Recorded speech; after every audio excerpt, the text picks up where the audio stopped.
stuff and just not giving it to Facebook anymore, because why give anything to Zuckerberg? I mean, I deleted the apps off my phone. I don't want to have them tracking me wherever I'm going. Found out there's other apps that give their information to Facebook. The whole thing is just so disgusting, but I wish the best for you. Yeah, well, I think what I'm taking away from it is that for the young guys out there, community building and to have a little bit of fun, because like fighting is fun. So Yeah. let's mix it up. Okay. Thanks, guys. Thanks. Yeah. Hey, how are you? So, to kind of dovetail into some of what he had to say before I get into this question, one of the big things I advocate for, and I have a decent group of friends who are living this ideal, is to network locally, network across the state. There's a lot of young guys here. I know some of them came with my group. Glad to see people here, but the point is if you are engaged in the politics that we are engaged in today, and you are not making friends, and you are not working with these friends to build something better at the local level, you are setting yourself up for failure. You need to engage at the community level and at the individual level. Strong families build strong communities. Strong communities build strong states. But that's my point on that. Yeah. So there was a gentleman a couple weeks back who kind of had some important observations and questions that ties in to what Bowers did, and that was the thought. It was Brent and Tarrant. Some of us are very familiar with this. And the line of thought that he had was, somebody do something. Why isn't anyone doing anything? I'm not doing anything. And he chose to take action. Now, I'm not condoning what he said, but what I'm pointing at is the need for personal action and the need for something that has been destroyed within our communities, and that is the concept of leadership, the drive for young men especially to stand up and take leadership positions in the community. And so it kind of tails into my question, and that being that what are your thoughts in regards to third-party politics, possibly in creating a new party for the purpose of engaging at the local level to reclaim that power at the local level and building up from there? I'm for it. I think supporting the Republican or the Democrats is, in the words of Arthur Jones, the two-party Jew-party system, and I firmly believe that. You look at AIPAC, right? We see the Democrats pointed out now. Well, the Republicans have taken plenty of that money. Trump went down to the border and stood in front of 20 miles that they were going to rebuild. No new wall. And then where did he go from that? He went to fundraisers with Sheldon Adelson and this Jewish organization that he was going to. So an inordinate amount of our blood and soil is being siphoned off and sent to the Middle East. And I don't know if Tarrant, I wanted to believe that Tarrant was acting on his own. I don't know. There's, people dissected that manifesto and said, if this guy got red-pilled on 4chan, he certainly didn't name his oppressor the way he was expected. Could have left a certain shaped hole in the whole thing. Yeah, could have been, and I don't know. I don't know the answer to that. But I'm constantly reading on it. To your point, do we have to have a wholesale ovening of this in order to get ourselves to a situation where this solution presents itself?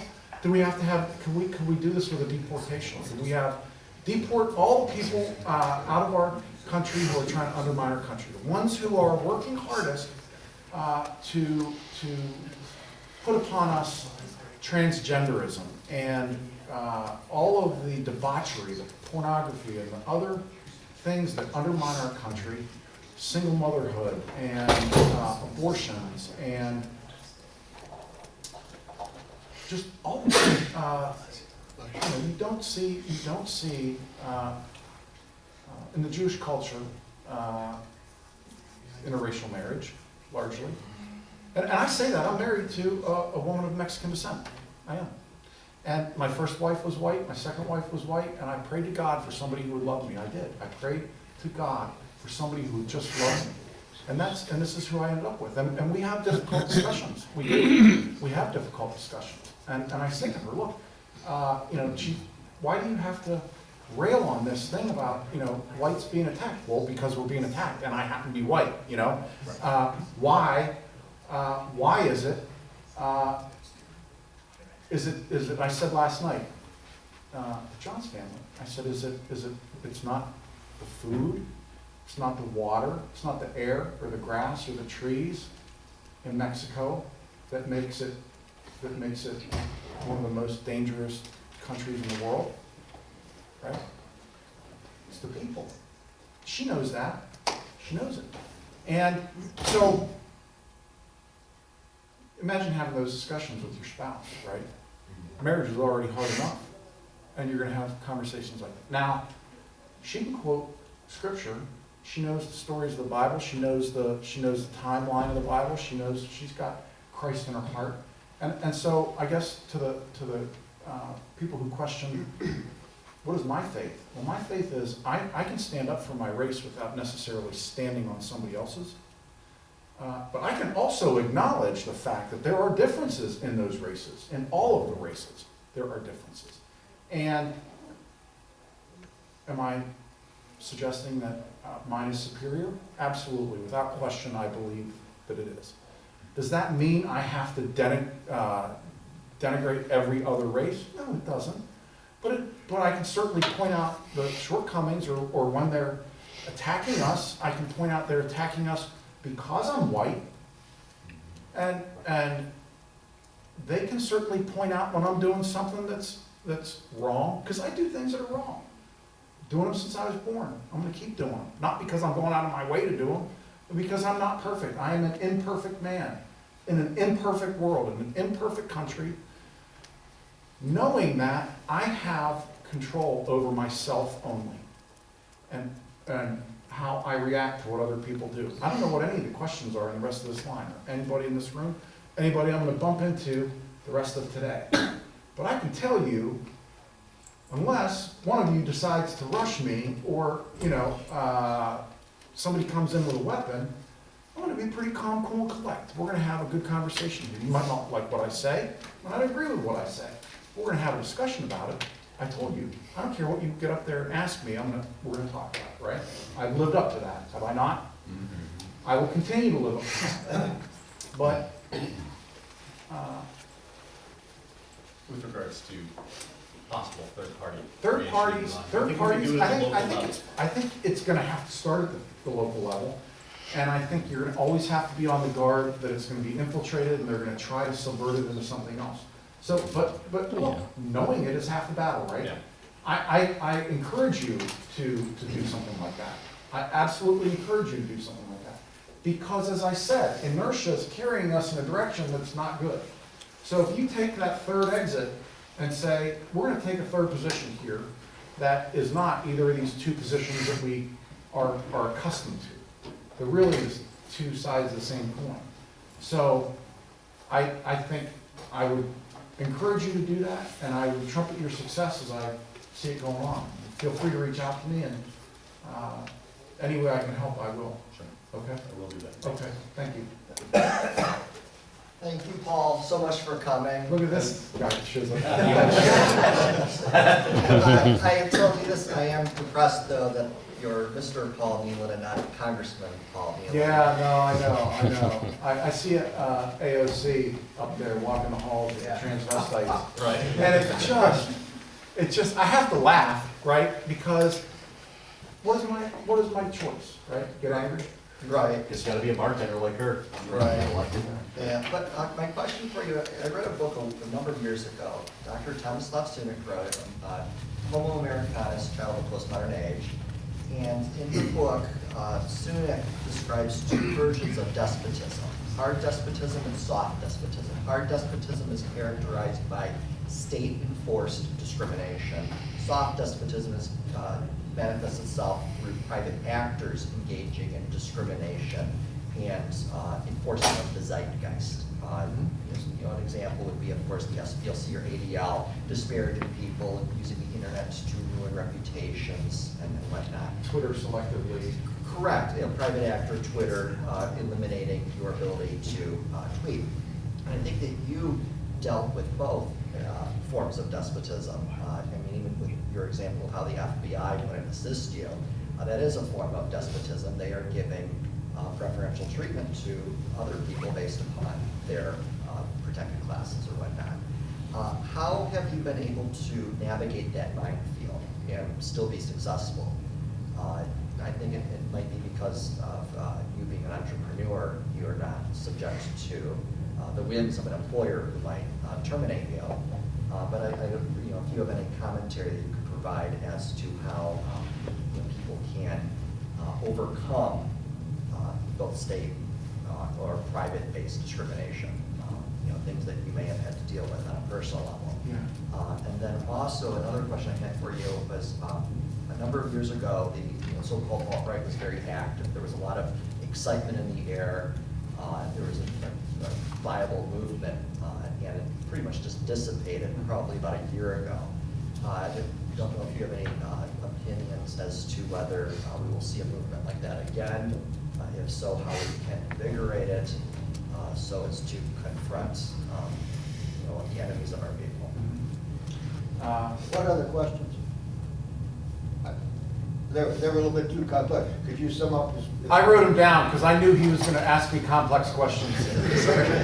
I've met Kyle before. I knew I was going to get some tough ones when he got up there. So the whole discrimination versus being self-employed. Carrying your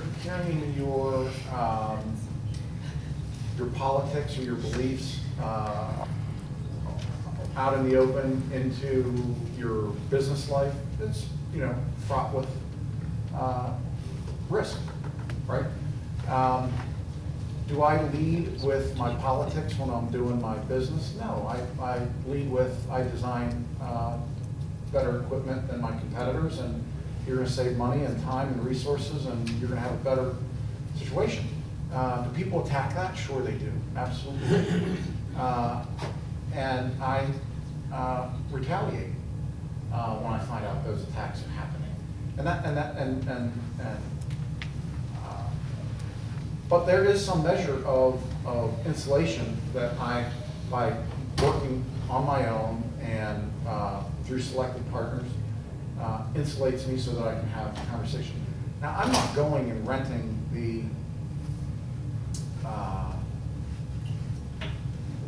a place and posters, hey, I'm going to come speak here, come listen to me rail on what I believe in. I'm not. I speak in small groups around the country, and I don't really advertise it at all. I told some folks this morning that I was going to be here, but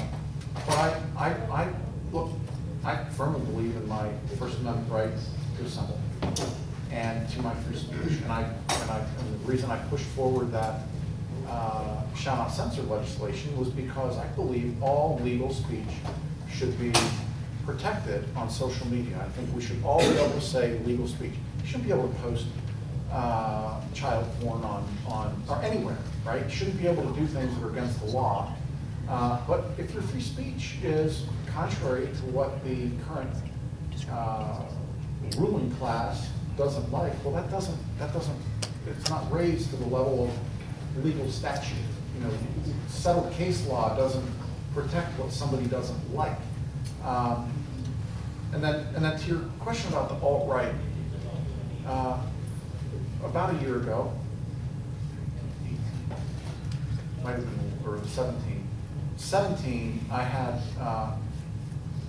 end of 16 and into 17, I had somebody reach out to me who was in the alt-right pseudonym Ricky Vaughn.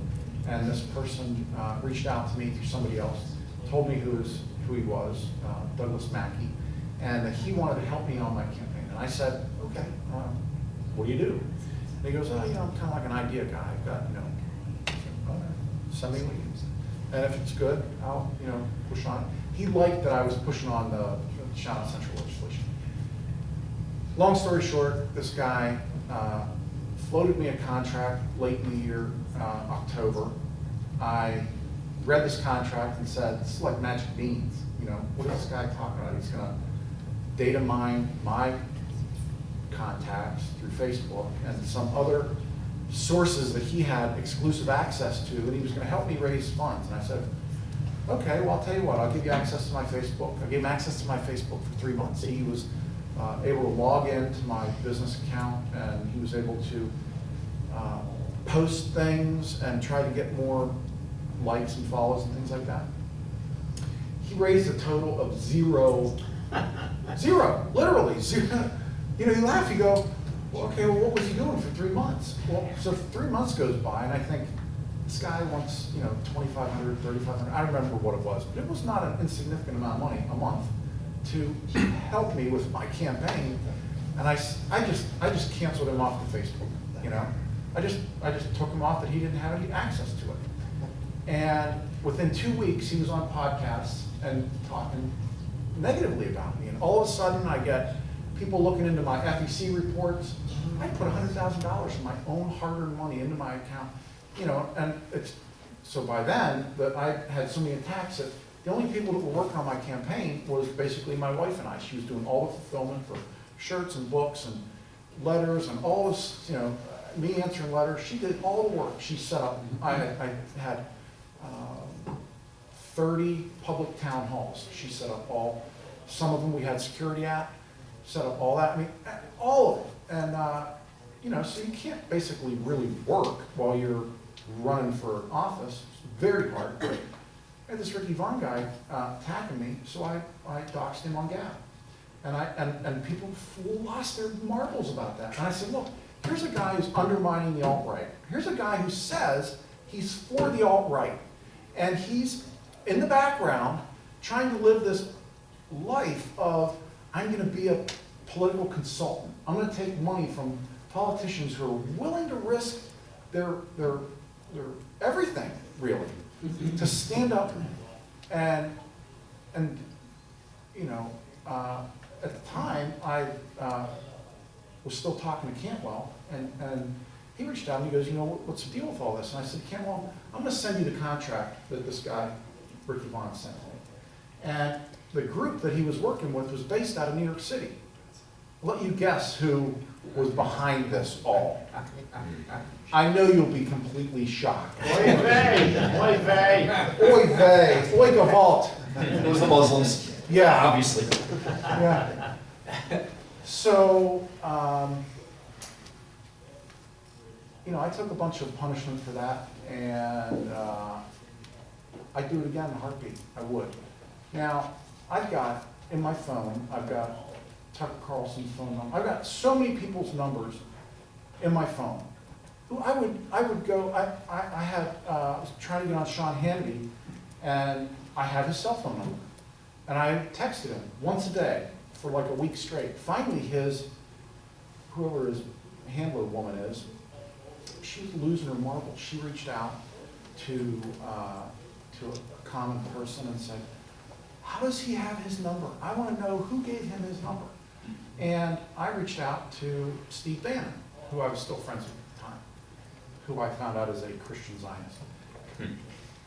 And Bannon, I said to Bannon, I said, I'll take this to the grave before I ever, and it wasn't Bannon, by the way, but it was somebody that we mutually knew. I said, can you help diffuse this situation? Just, I'm not trying to, I don't want to have anything bad happen with Handy, but get this woman, this dog off my ankle, will you? I'm never going to give her a name. Never, ever am I going to give her a name. That means I don't get on Handy's show. It means I don't get on Handy's show. But I'll never betray this person, ever. And then it turns out I went on Fashion Nation, and Bannon said, well, you know, those are a bunch of anti-Semites. And I said, what does that even mean? You know, these are Trump supporters. These people are all Trump supporters. No, they're bad. He didn't even say it himself. He had his assistant call me. I'm like, all right, whatever. You know, if that's how it's going to be. If I can't have my free speech, then you expect me to go fight for yours. But so I think the alt-right can reconstitute itself in a form that is.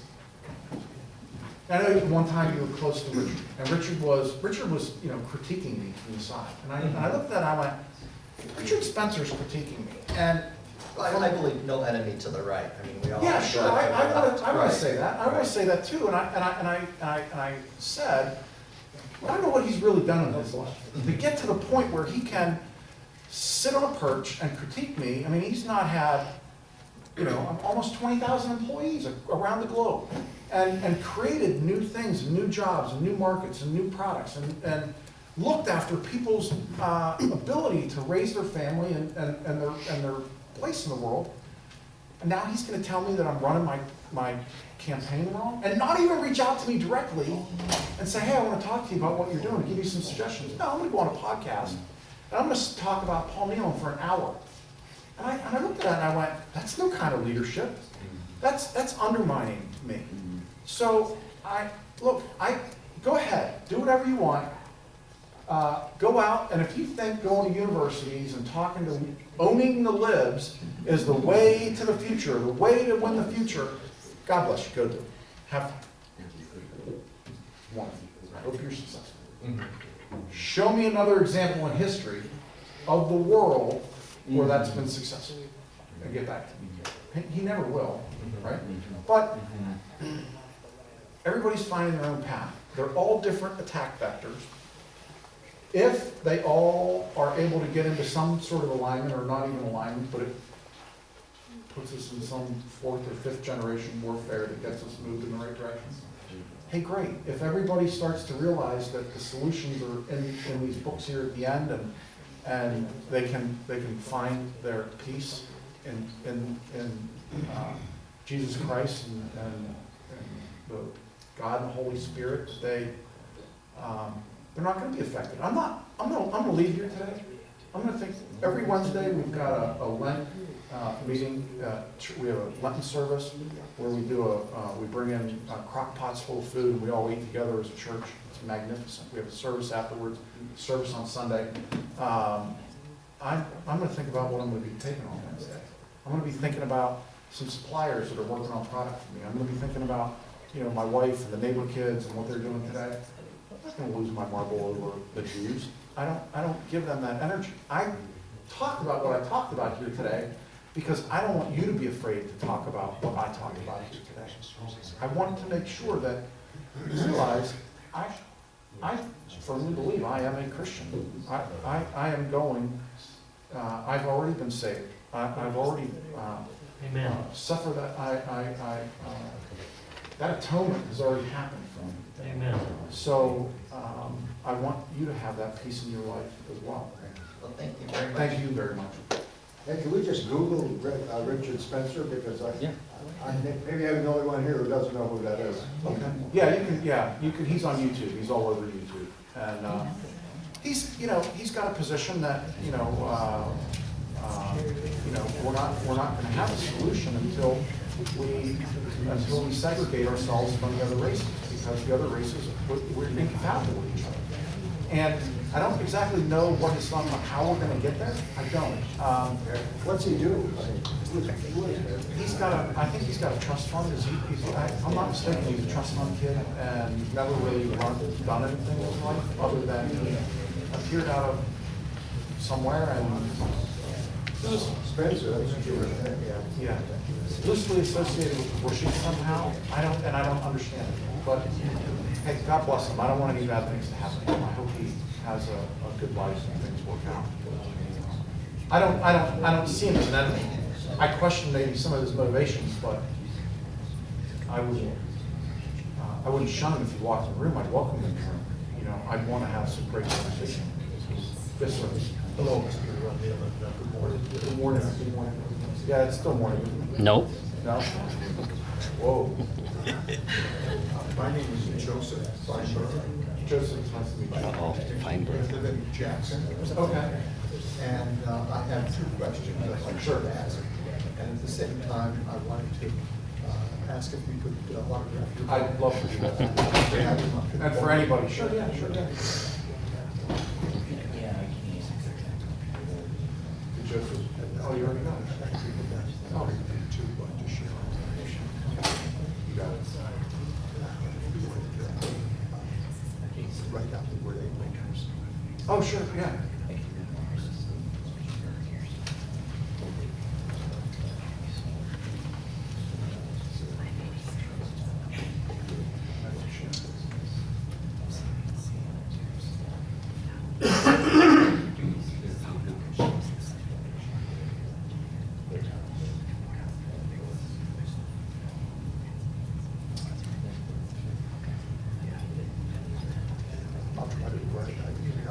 Sure, sure, yeah, sure, okay. Yeah, sure. When speakers speak, like yourself, there's modesty. And so I wanted to first ask, who is the gentleman on your T-shirt? Bowers? Yeah, Robert Bowers, okay. Robert Bowers is. And my second question is, tell us, please, some of your inventions and some of the intellectual innovations that you've Sure. done. Okay, the guy on my shirt is a, so this shirt was made by some friends of mine who made this meme, this mimetic story. He went and shot up a group of people. Yeah, and those people were responsible for bringing in murderers and rapists into his community. And he had, so this guy said, screw your optics, I'm going in. And that whole meme goes back to the whole optics debate around, should we be willing to fight, or should we make nice and just keep quiet, sit down and shut up? And as I sat here, I'm not saying everybody ought to leave this room and go do what this gentleman did. But I can understand why he did what he did. I want to make clear that Robert Bowers looked at what was going on in his community and who were the groups that were behind what was going on in his community. It wasn't just by happenstance that Somalis were being brought out of Somalia into Minnesota, into Minneapolis. It wasn't by happenstance that Mexicans are being brought across a porous border. It's not by happenstance that rapists in Germany are being set free and 80-year-old ladies who deny the Holocaust are in jail. It's not by happenstance.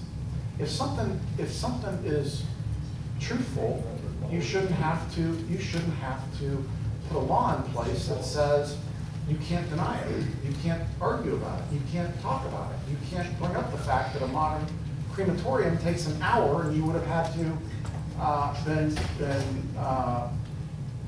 exterminating people one every 2 minutes for 7 years straight, I think, if the numbers work out. And so when you bring up those type of things, that if in fact the German right was so efficient at everything that they're going to use the least efficient methods possible to create a genocide, we ought to at least have that conversation.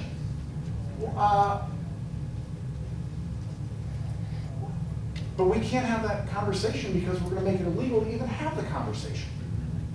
That to me is incongruent. Secondly, your second part. So some of my inventions are relating to the guts of machines, specific parts of machines that have been around for maybe 100 years, that I came up with new ways to make those machines better. That shockingly, for over 100 years, nobody came up with a way to improve this thing. It existed for 100 years, and I looked at it, and I looked at it a little bit differently. I came up with a way to create a control system. So you're familiar with the Bhopal, India incident where the poisonous gas killed 800 some people, I think, if I'm not mistaken. So in pipelines, and so I started out my career in maintenance. And thank God I never had to open a pipeline that had poisonous gas in it. Or one time I was in a factory, and I was fire watch on a set of acetylene tanks, and a guy was cutting, and a piece of slag fell, and it bounced and broke in half and landed on the acetylene bottle, and the blowout plugs didn't come, and I reached down and grabbed into the wet a wet rag and threw it, and shockingly, it landed perfectly on that and extinguished the fire. And I felt like acetylene bottle's crazy. So I invented a way to create a piping system